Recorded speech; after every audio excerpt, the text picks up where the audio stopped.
Hello everyone, welcome to SPM IAS Academy. Here we are with yet another episode of ASSAMPEDIA Target APSC Prelims 2021. In our last episode, we discussed about the Assam movement. 1979 পৰা 1985 লৈকে এই অসম আন্দোলন চলিছিলে and this Assam movement ended with the sign of Assam Accord between the leaders of the Assam movement and the central government. So in today's episode, we will discuss the clauses of this Assam Accord. আমি এই অসম চুক্তিখনৰ বা Assam Assam Accordৰ যোনবিলাক clause আছিলে সেই clause বিলাক আমি আলোচনা কৰিম. So let us start today's episode of ASSAMPEDIA. Now, the title of this accord is Accord between ASU, AAGSP and the central government on the foreign national issue, and it is shortly known as Assam Accord. ASU stands for All Assam Student Union and AAGSP stands for All Assam Gana Sangram Parishad. This accord was signed on 15th August 1985. Now, let us see the clauses of this accord one by one. The clause 1 of Assam Accord reads, Government have all along been most anxious to find a satisfactory solution to the problem of foreigners in Assam. The All Assam Student Union ASU and the All Assam Gana Sangram Parishad AAGSP have also expressed their keenness to find such a solution. গতিকে close 1ত কোৱা হৈছে যে অসমৰ বিদেশী নাগৰিক সমস্যাটোৰ সন্তোষজনক সমাধান এটাৰ বাবে চৰকাৰে সদায়ে অতিকে আগ্ৰহী হৈ আহিছে। সদৌ অসম ছাত্ৰ সন্থা আৰু সদৌ অসম গণসংগ্ৰাম পৰিষদেও এনে সমাধান এটাৰ বাবে আগ্ৰহ দেখুৱাইছে। Clause 2 says, The ASU, through their memorandum dated 2nd February 1980, presented to the late Prime Minister Srimati Indira Gandhi, conveyed their profound sense of apprehensions regarding the continuing influx of foreign nationals into Assam and the fear about adverse effects upon the political, social, cultural and economic life of the state. গতিকে close 2ত কোৱা হৈছে যে ছাত্ৰ সংস্থাই 1980 চনৰ 2 ফেব্ৰুৱাৰীত পৰলোকগতা প্ৰধানমন্ত্ৰী শ্ৰীমতী ইন্দিৰা গান্ধীলৈ দিয়া স্মাৰক পত্ৰৰ জৰিয়তে অসমলৈ বিদেশী নাগৰিকৰ অনুপ্ৰৱেশ চলি থকাত আৰু তাৰ ফলত ৰাজ্যখনৰ ৰাজনৈতিক, সামাজিক, সাংস্কৃতিক আৰু অৰ্থনৈতিক ক্ষেত্ৰত বিৰূপ প্ৰতিক্ৰিয়া হ'ব বুলি তেওঁলোকৰ আশংকা প্ৰকাশ কৰিছিলে। Then clause 3 says, Being fully alive to the genuine apprehensions of the people of Assam, the then Prime Minister initiated the dialogue with the ASU AAGSP. Subsequently, talks were held at the Prime Minister's and Home Minister's level during the period 1980 to 83. Several rounds of informal talks were held during 1984. Formal discussions were resumed in March 1985. So, clause 3 কোৱা হৈছে যে অসমৰ ৰাইজৰ তেনে যথাৰ্থ আশংকাৰ বিষয়ে সম্পূৰ্ণ সজাগ হৈ তেতিয়াৰ প্ৰধানমন্ত্ৰীয়ে আছু আৰু গণসংগ্ৰাম পৰিষদৰ সৈতে আলোচনাৰ পাতনি মেলিছিল। তাৰ পিছত 1980ৰ পৰা 1983 চনলৈকে এই সময়ছোৱাত প্ৰধানমন্ত্ৰী আৰু গৃহমন্ত্ৰী পৰ্যায়ত আলোচনা হয়। 1984 চনৰ বছৰটোত কেইবালানিও অনানুষ্ঠানিক আলোচনা পতা হয় আৰু 1985 চনৰ মাৰ্চ মাহত আনুষ্ঠানিক আলোচনা আকৌ আৰম্ভ কৰা হয়। Clause 4 says, Keeping all aspects of the problem including constitutional and legal provisions, international agreements, national commitments and humanitarian considerations, it has been decided to proceed as follows. So, সাংবিধানিক আৰু আইনগত বিধি ব্যৱস্থা, আন্তৰ্জাতিক চুক্তি, ৰাষ্ট্ৰীয় প্ৰতিশ্ৰুতি আৰু মানৱীয় বিচাৰ বিবেচনাকে ধৰি সমস্যাটোৰ সকলো দিশ সন্মুখত ৰাখি তলত উল্লেখ কৰা ধৰণে থিৰ কৰা হয়। And then comes the most important clause of this accord, clause 5, which is related to the foreigners issue. So, clause 5 বহুত কেইটা sub clause আছিলে. Then clause 5.1 says, For purposes of detection and deletion of foreigners 1/1/1966 shall be the base data and year. So clause 5.1 ত কোৱা হয় যে বিদেশী নাগৰিকক চিনাক্ত কৰা আৰু নাম কটাৰ উদ্দেশ্যে 1966 চনৰ 1 জানুৱাৰীটো ভিত্তি বছৰ আৰু তাৰিখ হিচাপে গণ্য কৰা হ'ব। According to clause 5.2, all persons who come to Assam prior to 1/1/1966, including those amongst them whose names appeared on the electoral rolls used in 1967 elections shall be regularized. গতিকে 1966 চনৰ 1 জানুৱাৰীৰ আগতে যিসকল লোক অসমলৈ আহিছিল আৰু 1967 চনৰ নিৰ্বাচনত ব্যৱহাৰ কৰা ভোটৰ তালিকাত যিসকলৰ নাম অন্তৰ্ভুক্ত হৈছিল তেওঁলোকক নিয়মীয়া নাগৰিক কৰা হ'ব, তেওঁলোকক নাগৰিক হিচাপে কনসিডাৰ কৰা হ'ব। Then foreigners who came to Assam after 1/1/1966, that is inclusive, and up to 24th March 1971 shall be detected in accordance with the provisions of the Foreigners Act 1946 and the Foreigners Tribunals Order 1964. And clause 5.4 says, name of foreigners so detected will be deleted from the electoral rolls in force. Such persons will be required to register themselves before the registration officers of the respective districts in accordance with the provisions of the Registration of Foreigners Act 1939 and the Registration of Foreigners Rules 1939. গতিকে 1 জানুৱাৰী 1966 চন 1 জানুৱাৰী 1966 আগতে যোনসকল লোক আহিছে অসমত তেওঁলোকক অসমৰ নাগৰিক হিচাপে গণ্য কৰা হ'ব। Their names will be regularized. কিন্তু 1 জানুৱাৰী 1966 চনৰ পৰা 24 মাৰ্চ 1971 তাৰিখলৈকে অসমলৈ অহা সকলো বিদেশীক 1946 চনৰ বিদেশী নাগৰিক আইন আৰু 1964 বিদেশী নাগৰিক ন্যায়াধিকৰণ আদেশৰ ব্যৱস্থা অনুসৰি চিনাক্ত কৰা হ'ব, right? So they will be detected in accordance with the provisions of the Foreigners Act 1946 and the Foreigners Tribunals Order 1964. আৰু এনেদৰে চিনাক্ত কৰা বিদেশী নাগৰিকৰ নাম চলি থকা ভোটাৰ তালিকাৰ পৰা বাদ দিয়া হ'ব। এই বিদেশী নাগৰিকসকলে সংশ্লিষ্ট জিলাৰ পঞ্জীয়ন বিষয়াৰ ওচৰত 1931 চনৰ বিদেশী নাগৰিকৰ নাম পঞ্জীয়ন আইন আৰু 1939 চনৰ বিদেশী নাগৰিক পঞ্জীয়ন সংক্ৰান্ত বিধিৰ অধীনত তেওঁলোকৰ নাম পঞ্জীভুক্ত কৰিব লাগিব।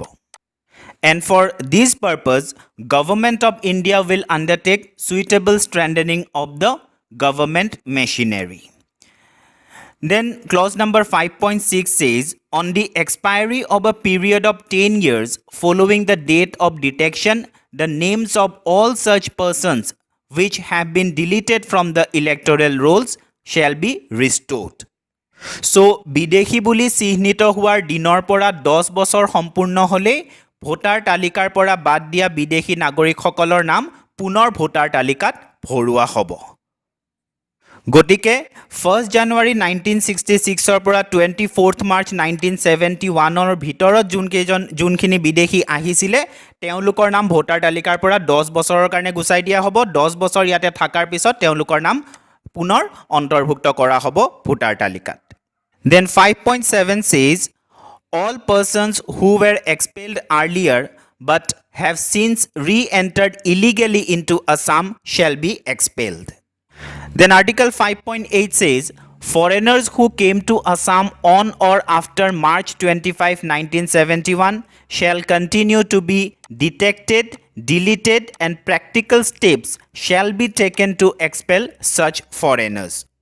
গতিকে 1971 চনৰ 25 মাৰ্চ বা তাৰ পিছত অসমলৈ অহা বিদেশীক চিনাক্ত কৰা, ভোটাৰ তালিকাৰ পৰা নাম বাদ দিয়া আৰু বহিষ্কাৰ কৰাৰ কাম আইনমতে চলি থাকিব। তেনে বিদেশী লোকৰ বহিষ্কাৰৰ বাবে খৰতকীয়া আৰু প্ৰেক্টিকেল বা বাস্তৱোচিত ব্যৱস্থা লোৱা হ'ব। গতিকে ইয়াতে তিনিটা কথা কোৱা হৈছে যে 1 জানুৱাৰী 1966 আগত যোনখিনি বিদেশী আহিছিলে, যোনখিনি ফৰেনাৰ্ছ আহিছিলে, ইলিগেলি যোনখিনি অসমত আহিছিলে তেওঁলোকক ৰেগুলাৰাইজ কৰা হ'ব। Then 1st January 1966 or পৰা 24th March 1971 or ভিতৰত যোনখিনি বিদেশী আহিছিলে তেওঁলোকৰ নামটো 10 বছৰৰ কাৰণে ভোটাৰ লিষ্টৰ পৰা গুচাই দিয়া হ'ব তেওঁলোকক ডিটেক্ট কৰাৰ পিছত তেওঁলোকে ৰেসপেক্টিভ ডিস্ট্ৰিক্টত তেওঁলোকে নিজৰ নাম ৰেজিষ্টাৰ কৰিব লাগিব আৰু সেই ডিটেকশন ডেটৰ পৰা 10 বছৰ যেতিয়া তেওঁলোকে অসমত থাকিব তাৰ পিছত তেওঁলোকৰ নাম আকৌ ভোটাৰ তালিকাত বা ভোটাৰ লিষ্টত আকৌ ইনক্লুড কৰা হ'ব কিন্তু 1971 or 25th মাৰ্চত বা তাৰ পিছত অসমলৈ যোন সকল বিদেশী আহিছিলে সেই সকলক ডিটেক্ট কৰা হ'ব তেওঁলোকৰ নাম ভোটাৰ লিষ্টৰ পৰা ডিলিট কৰা হ'ব আৰু তেওঁলোকক অসমৰ পৰা ঘূৰাই পঠিওৱাৰ বাবে প্ৰ্যাকটিক্যাল ষ্টেপছ লোৱা হ'ব Now, clause number 5.9 says, the government will give due consideration to certain difficulties expressed by the ASU or AAGSP regarding the implementation of the Illegal Migrants Determination by Tribunals Act 1983.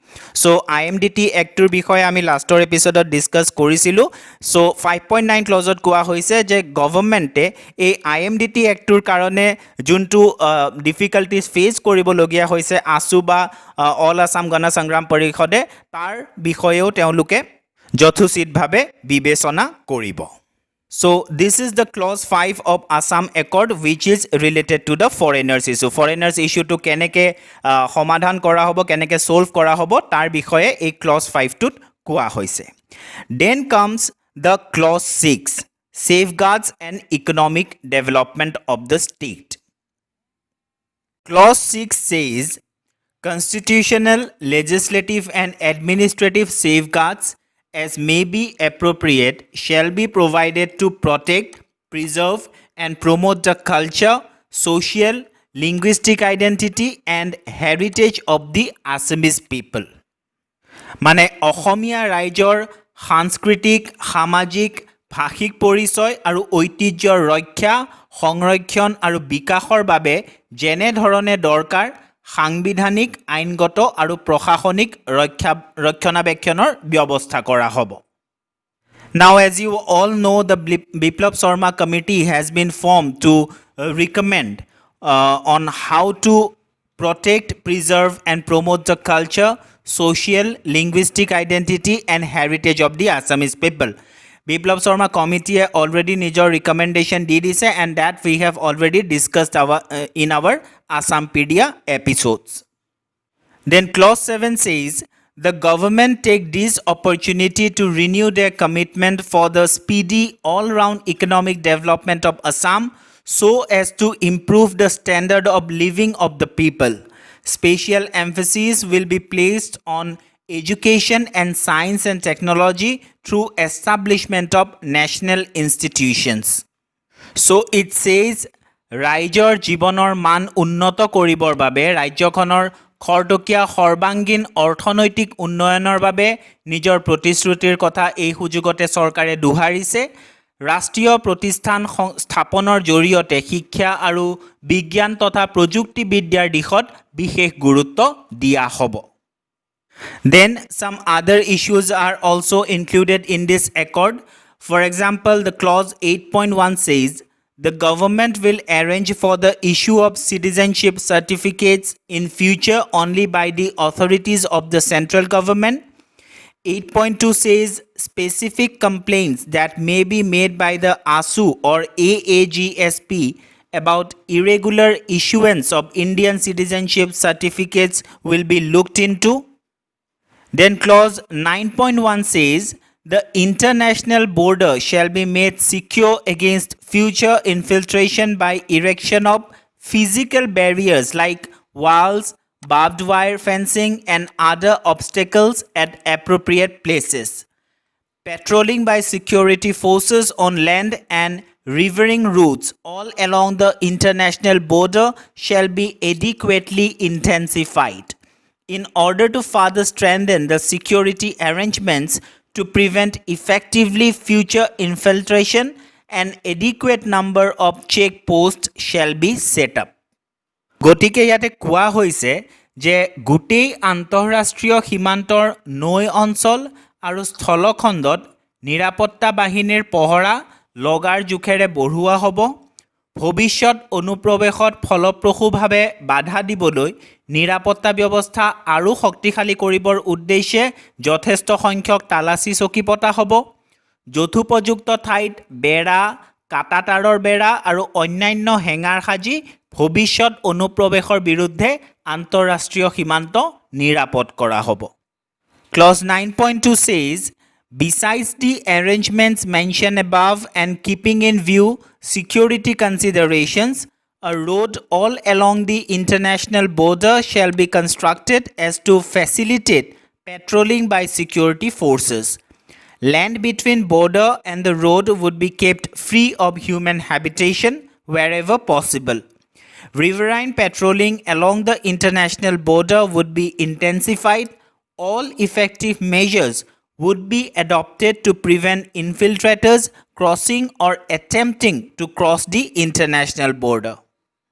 Clause 10 says, it will be ensured that relevant laws for prevention of encroachment of government lands in tribal belts and blocks are strictly enforced and unauthorized encroachers evicted as laid down under such laws.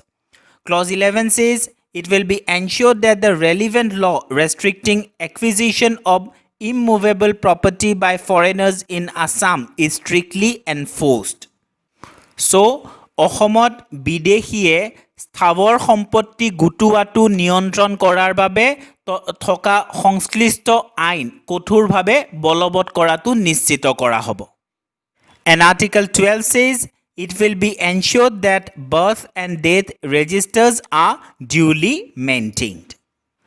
Then there are 3 articles regarding restoration of normalcy. For example, Article 13 says, the All Assam Student Union and the All Assam Gana Sangram Parishad call of the agitation, assure full cooperation and dedicate themselves towards the development of the country. গতিকে এই চুক্তিৰ জৰিয়তে সদৌ অসম ছাত্ৰ সংস্থা আৰু সদৌ অসম গণসংগ্ৰাম পৰিষদে আন্দোলন প্ৰত্যাহাৰ কৰিছে, পূৰ্ণ সহযোগিতাৰ আশ্বাস দিছে আৰু দেশখনৰ প্ৰগতিৰ বাবে নিজকে উৎসৰ্গা কৰিছে। So there are 2 more clauses, 14 and 15, which are also related to restoration of normalcy in the state. গতিকে এই আসাম একৰ্ডখনত এনেকুৱা 15টা ক্লজ আছে যাৰ জৰিয়তে এই অসম আন্দোলনৰ অন্ত পৰে আৰু অসমে যোনটো ইলিগেল ইমিগ্ৰেন্টছৰ যোনটো প্ৰবলেম ফেচ কৰি আছিল অত বছৰে সেইটোৰ সমাধান কৰিবৰ কাৰণে কিছু উপায় বিচাৰি উলিওৱা হয়।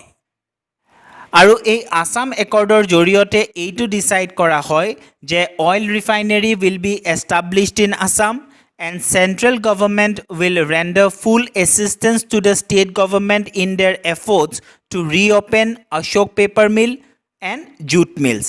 And it is also decided that IIT will be set up in Assam. So এই এক্টখনৰ আন্ডাৰতে নুমলীগড় ৰিফাইনাৰীটো এষ্টাব্লিছ কৰা হয়, যাৰ কাৰণে নুমলীগড় ৰিফাইনাৰীটোক আসাম একৰ্ড ৰিফাইনাৰী বুলিও কোৱা হয় আৰু গুৱাহাটী IITও অসমত এষ্টাব্লিছ কৰা হয় in the year 1994. So that was about the Assam Accord. We have discussed all the clauses, all the provisions of the Assam Accord in today's episode. In our next episode, we will see why it is said that if Citizenship Amendment Act is applied in Assam, then it will violate the Assam Accord. গতিকে Citizenship Amendment Act আৰু Assam Accordৰ মাজত ক'ত সেই কন্ট্ৰাডিকশ্যনটো আছে, সেই কনফ্লিক্টটো আছে, that we will discuss in our next episode. So that is all for today. Thank you.